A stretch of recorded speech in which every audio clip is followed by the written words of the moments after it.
الشيطان الرجيم بسم الله الرحمن الرحيم وإذ قال إبراهيم رب أرني كيف تحيي الموتى قال ولم تؤمن قال بلى ولكن ليطمئن قلبي قال فخذ 4 من الطير فسرهن إليك ثم اجعل على كل جبل منهن جزءا ثم ادعوهن يأتينك سعيا واعلم أن الله عزيز حكيم.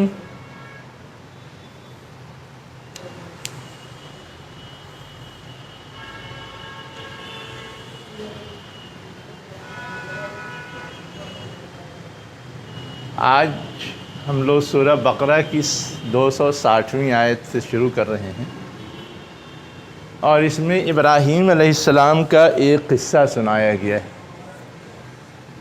قصہ کیا سنایا گیا ہے یہ تو ابھی ہم پڑھیں گے، کیوں سنایا گیا ہے یہ بھی پڑھیں گے، لیکن اس میں اصلاً جو بات کہی گئی ہے پہلے ہم اس کو سمجھ لیں۔ کہا یہ جا رہا ہے کہ ابراہیم علیہ السلام کی زندگی میں ایک وقت وہ آیا جب کہ انہوں نے اللہ تعالیٰ سے درخواست کی۔ کیا درخواست کی؟ اے میرے رب مجھے تو دکھا دے، مشاہدہ کرا دے کیسے تو مردوں کو زندہ کرے گا۔ اللہ تعالیٰ نے کہا کہ کیا تمہیں ایمان نہیں کہ میں ایسا کر سکتا ہوں، مردوں کو زندہ کر سکتا ہوں؟ تو ابراہیم علیہ السلام نے کہا کیوں نہیں، یعنی ایمان تو ہے، یقین بھی ہے تیری قدرت کی بدولت کی تو ایسا کرے گا، لیکن اپنے دل کے اطمینان کے لیے میں چاہتا ہوں کہ اس کا مشاہدہ بھی کر لوں۔ تو اللہ تعالیٰ نے ان کو اس کا مشاہدہ کرایا، اور مشاہدے کی شکل کیا تھی؟ کہا کہ پرندوں میں سے 4 پرندوں کو لے لو، فَسُرْهُنَّ إِلَيْكَ، اور انہیں سدھا لو۔ سدھانے کا مطلب یہ ہوتا ہے کہ کوئی چیز ہے جو خطرناک ہے، نقصان پہنچا سکتی ہے، لیکن اس کو اس طرح سے اپنے قریب کر لیں کہ وہ نقصان نہ پہنچائے، بالکل ایک ملی جلی یا دوستانہ شکل بن جائے۔ پھر اس کو ان میں سے ہر ایک کا حصہ کسی پہاڑ پہ ڈال دو، پھر انہیں پکارو، وہ تمہارے پاس دوڑتے ہوئے آ جائیں گے۔ جان لو کہ اللہ عزیز ہے، قدرت والا ہے، حکیم ہے، حکمت والا ہے۔ اب یہاں پر اللہ تعالیٰ نے جو مشاہدہ کرایا اس کی شکل کیا بنی؟ کہا کہ 4 پرندے لو اور ان 4 کو کیا کرو، اپنے سے قریب کر لو، مانوس کر لو۔ مانوس کرنے کے بعد پھر ان کو الگ الگ پہاڑوں پہ ڈال دو۔ یہ نہیں کہا یار ایک پہاڑ پہ، اللہ کل جبلن، ہر پہاڑ پہ کا مطلب یہ کہ پہاڑ بہت سارے ہیں اور اس میں سے الگ الگ پہاڑ پہ ڈال دو، اور الگ الگ پہاڑ پہ کیا ڈالنا ہے؟ اس کا ایک پارٹ ڈالنا ہے نا۔ ایک شکل تو اس کی یہ ہو سکتی ہے کہ اب 4 لینے تھے تو 4 کو الگ الگ ڈال دیں، گروپ کا پارٹ وہ ہو گیا۔ ایک شکل یہ ہو سکتی ہے کہ ان کے بدن کے ٹکڑے ٹکڑے کیے جائیں اور پھر اس کو اٹھا کر کے مختلف پہاڑوں پہ ڈال دیا جائے۔ شکل دونوں ہو سکتی ہے، کون سی شکل اپنائی گئی یہ ہم صرف قیاس کر سکتے ہیں، 2 ٹوک انداز میں یہاں کوئی بات نہیں کہی گئی ہے۔ پھر یہ کہا گیا کہ تم ان کو پکارو۔ پکارنے کا مطلب ہے کہ اپنے پاس بلاؤ، تو وہ تمہارے پاس دوڑتے ہوئے آ جائیں گے۔ کیوں دوڑتے ہوئے آ جائیں گے؟ اس لیے کہ تم سے مانوس ہیں، اجنبیت نہیں ہے، تم سے قربت پائی جاتی ہے، اس لیے وہ تمہارے پاس آ جائیں گے۔ حالانکہ ایک مرحلہ، ایک وقفہ ایسا گزرا جب کہ وہ تم سے دور ہو گئے تھے، الگ الگ پہاڑوں پہ ڈال دیا، تمہارے پاس تو رہے نہیں، یا اگر ٹکڑے ٹکڑے کر کے مار دیا اس کے بعد الگ الگ اس کے ٹکڑے ڈال دیے تو گویا وہ مر گئے، تمہارا ان کا تعلق ختم ہو گیا۔ لیکن اس کے بعد پھر تم اگر ان کو پکارو گے تو وہ تمہارے پاس آ جائیں گے۔ پکارو گے آ جائیں گا مطلب کیا ہے؟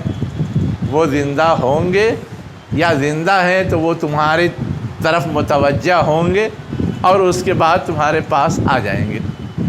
کیوں آ جائیں گے؟ اس لیے آ جائیں گے کہ پہلے سے تم کو پہچان رہے ہوں گے، تمہاری شناخت ان کے پاس ہوگی، تم نے ان کو سدھایا تھا، تم نے ان کو مانوس کیا تھا۔ اس لیے کسی اجنبی کے پاس کوئی بہت جلدی نہیں جاتا، دوڑ کر کے نہیں جاتا، جس سے پہلے سے کسی طرح کا تعارف ہو، قربت ہو، جان پہچان ہو، اس کے پاس جاتا ہے فوراً، لیکن کسی اجنبی کے پاس نہیں جاتا۔ اسی طرح جب قیامت برپا ہوگی تو یہ اللہ کے جو بندے ہیں جن کو ہم نے زندگی عطا کی ہے، ان کو ہم مار دیں گے، لیکن چونکہ وہ اپنی زندگی کے زمانے میں میری معرفت رکھتے تھے، مجھے پہچانتے تھے، جب بھی ان کو کوئی مصیبت، کوئی پریشانی آتی تھی مجھ سے رجوع کرتے تھے، تو ایک طرح کا خاص تعلق بندے اور خدا کے درمیان یا مجھ میں اور میری مخلوق میں پایا جاتا ہے۔ اب اگر ہم ان کو تھوڑی دیر کے لیے مار بھی دیں، تھوڑی دیر کے لیے اوجھل بھی کر دیں آنکھوں سے، پھر اس کے بعد اس کو کسی ذریعے سے متوجہ کریں تو وہ پھر لپک کے آ سکتے ہیں۔ عام زندگی میں بھی یہ ہوتا ہے، اگر نہیں ماریں لیکن اگر کسی مصیبت میں مبتلا کر دیں تو وہ زیادہ قربت پھر پیدا ہونے لگتی ہے، اس کو یہ احساس ہو جاتا ہے کہ میری ان ساری مصیبتوں کو تو وہی ذات ختم کر سکتی ہے، تو وہ اللہ کی طرف رجوع کرتا ہے، اللہ سے روتا گڑگڑاتا ہے، اللہ سے مانگتا ہے۔ تو یہ گویا ایک طرح سے یہ سمجھنا ہے کہ میں مجبور، لاچار، اور اللہ کی ذات مسبب الاسباب اور سارے مسائل کو حل کرنے والی ہے، اس لیے وہ اس کی طرف لپکتا ہے۔ اور اگر مر جائے، کوئی بہت لمبا چوڑا گیپ ہو جائے، اس کے بعد بھی جو ابتدائی شناخت ہوتی ہے، ابتدائی پہچان ہوتی ہے، وہ دوبارہ عود کر کے آتی ہے۔ اب یہاں پر 3 باتیں ہیں جو خاص طور سے سمجھنے کی ہیں۔ ایک بات تو یہ سمجھنے کی ہے کہ ابراہیم علیہ السلام نے جو مطالبہ کیا کہ مجھے دکھا دے اور اس کا مقصد بتایا اطمینان قلب، تو یہ اطمینان قلب ہے کیا چیز جو وہ حاصل کرنا چاہتے تھے؟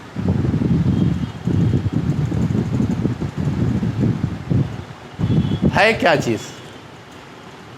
ایک چیز سمجھنے کی ہے، کچھ آپ لوگوں نے غور کیا، اب تک پڑھا یا سمجھا؟ اس چیز کو دماغ تو مان لیتا ہے مگر دل تسلیم نہیں کرتا ہے۔ ہاں، مان لیتا ہے، تسلیم نہیں کرتا ہے۔ اس کو مثال سے سمجھائیے تو زیادہ آسانی سے سمجھ میں آئے گا۔ مثلاً یہ مسئلہ ہے، یہ بات ہے، یہ پہلو ہے، اس کو ہم مان تو لیتے ہیں لیکن دل آسانی سے اس کو تسلیم کرنے کے لیے تیار نہیں ہوتا۔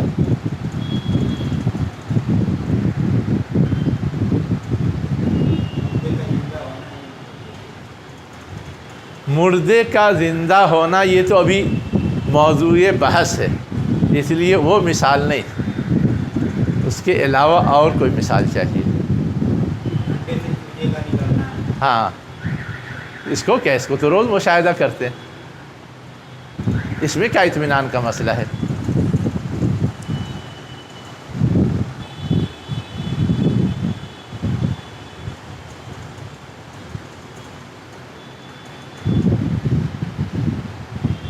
ہے کوئی چیز؟ غیب کی جتنی ساری چیزیں ہیں، ہاں ہاں جنت، جہنم، فرشتے، ہاں، وہ سب اس میں آ رہے ہیں۔ وہ سب اس میں آ سکتے ہیں، لیکن ہے یہ کہ ہم تو بغیر مشاہدہ کیے ہی مانتے ہیں۔ ایمان رکھتے ہیں۔ تو گویا ان ساری چیزوں پر ہم کو اطمینان قلب نہیں ہے۔ اگر آپ یہ کہتے ہیں کہ غیب کی چیزوں کو دلائل کی بنیاد پر یا بتانے والے کے سچا ہونے کی بنیاد پر ہم تسلیم کرتے ہیں، تو گویا یہ کہ ہم نے تسلیم کرنے کو تو کر لیا، لیکن اس پر اطمینان قلب نہیں ہے۔ یہ کہیں گے تبھی تو وہ بات ہوگی۔ جیسے ہوا ہے، ہاں ہوا چلتی ہے، لیکن ہم کو نظر نہیں آتی کہ ہوا ہے کیا۔ ہاں ہاں آثار اس کے ہیں، وہ بتاتے ہیں ٹھیک یہ ہوا ہے۔ ٹھیک، پتیاں ہلتی ہے، ہاں۔ سمجھ میں آ جاتا ہے کہ ہوا چل رہی ہے، لیکن ٹھیک۔ اس کا رنگ اور روپ کو نہیں معلوم۔ ہاں اس سے اطمینان ہو جاتا ہے کہ ہاں ہوا چل رہی ہے، ہاں، ہوا ہے۔ اس سے اطمینان ہو جاتا ہے۔ اصل چیز یہ ہے کہ انسان کو کسی بھی چیز کا علم کسی بھی ذریعے سے حاصل ہوتا ہے، لیکن وہ علم ناقص رہتا ہے۔ ہم نے سیب دیکھا، ہم کو یہ علم ہو گیا کہ یہ گول مٹول ہوتا ہے، لال لال ہوتا ہے، ہلکا پیلا پیلا ہوتا ہے، اوپر ڈنٹل نکلی رہتی ہے، سیب ایسا ہوتا ہے۔ لیکن ہمارا سیب کے بارے میں یہ جو علم ہے دیکھنے کی بنیاد پر، یہ ابھی ناقص ہے، اس لیے کہ صرف اس کی شکل کا علم ہوا ہے، اس کے ٹیسٹ کا علم نہیں ہوا۔ جب ہم اس کو کاٹ کے کھاتے ہیں تب اس کے ٹیسٹ کا علم ہوتا ہے کہ یہ میٹھا ہے کہ پھیکا ہے کہ کھٹا ہے کہ تیتا ہے۔ اب ہمارا علم تھوڑا سا اور بڑھ گیا ہے نا۔ ابھی بھی یہ ہے کہ ہمارا علم اگر ہم نے خود نہیں کاٹا ہے تو ہم کو نہیں معلوم کہ وہ نرم ہے کہ سخت ہے۔ جب ہم اس کو کاٹتے ہیں، پتھر کاٹنا ہو تو بڑی مشکل سے کٹے گا، لکڑی کاٹنی ہو تو مشکل سے کٹتا ہے، لیکن سیب تو جھٹ سے کٹ جاتا ہے۔ تو اب ہم نے کاٹنے کا ایک تجربہ کیا، اس کے ذریعے ہم کو یہ معلوم ہوا کہ وہ نرم ہوتا ہے، سخت نہیں ہوتا۔ ہمارے علم میں ایک اور اضافہ ہو گیا۔ ایسے ہی جتنے آپ اس کے قریب آتے جاتے ہیں اور اس کے بارے میں طرح طرح کی معلومات کو کلیکٹ کرتے ہیں، تو آپ کے علم میں اضافہ ہوتا جاتا ہے اور آپ کا علم گویا بڑھتا جاتا ہے، پختہ ہوتا جاتا ہے۔ لیکن اس کے باوجود کتنی خوبیاں ہیں سیب کے اندر ہے نا، ابھی ہمارا علم پختہ نہیں۔ کیوں؟ اس لیے کہ ہم نے دیکھ کر کے سائز کا اندازہ لگا لیا، کاٹ کر کے نرمی سختی کا اندازہ لگا لیا، چکھ کر کے اس کے میٹھے اور پھیکے ہونے کا اندازہ لگا لیا، لیکن وہ ہمارے جسم میں جا کر کے کیا کیا اثرات مرتب کرتا ہے ابھی بھی ہم کو علم نہیں ہے۔ ابھی بھی ہم کو کیا ہے؟ علم نہیں ہے۔ اب جو میڈیکل لائن میں پڑھتے ہیں، طب کے میدان میں کچھ ریسرچ کرتے ہیں، وہ بتاتے ہیں سیب کا فائدہ انسانی جسم میں کہاں کہاں کس کس طرح پڑتا ہے، کیا کیا اس کو بینیفٹ ملتا ہے، اور کبھی اگر کوئی چیز الٹی سیدھی ہو تو اس کا منفی اثر بھی پڑتا ہے۔ تو اب یہ جو ہماری ریسرچ ہے اس کے ذریعے ہمارا نالج اور بڑھا، لیکن اب یہ سب جو ہم نے عمل کیا، یہ سب جو ہم نے طریقے اپنائے، تو اس میں ہم پورے طور پر اس کے ساتھ قریب ہوئے، اس کا مشاہدہ کیا، اس کے ہر پہلو کا جائزہ لیا۔ اب جو ہم کو سیب کے بارے میں علم ہے وہ کہیں بہت زیادہ ہے۔ پہلے مرحلے میں صرف دیکھ کر کے جتنا علم تھا، سن کر کے جتنا علم تھا، اب ہم نے خود کاٹا، خود کھایا، خود ریسرچ کیا، تو وہ بات کہیں اور پہنچ جاتی ہے۔ اب جب وہاں پہنچ گئی تو کوئی کچھ بھی کہے سیب کے بارے میں، لیکن ہم نے خود جو تجربات کیے ہیں اس کی وجہ سے جو ہمارا علم ہے وہ اتنا پختہ ہوگا کہ کوئی دائیں بائیں کچھ بھی غلط بیانی کرے گا، ہم فوراً اس کو پکڑ لیں گے، یہ غلط، وہ غلط، وہ غلط، وہ غلط، لاکھ اس کی تعریف کرے، لاکھ اس کی خرابی بیان کرے، ہم پکڑ لیں گے۔ تو اب جو ہم کو علم ہے وہ ہے ایسا علم جس کو یقینی علم کہتے ہیں، اطمینان قلب والا، کہ اب کوئی ہم کو اس معاملے میں بھٹکا نہیں سکتا۔ تو یہ جو مشاہدہ ہوتا ہے، یہ جو تجربات ہوتے ہیں، یہ جو مختلف مراحل سے گزر کر کے علم پختگی کے مرحلے کو پہنچتا ہے، اس کے ذریعے جو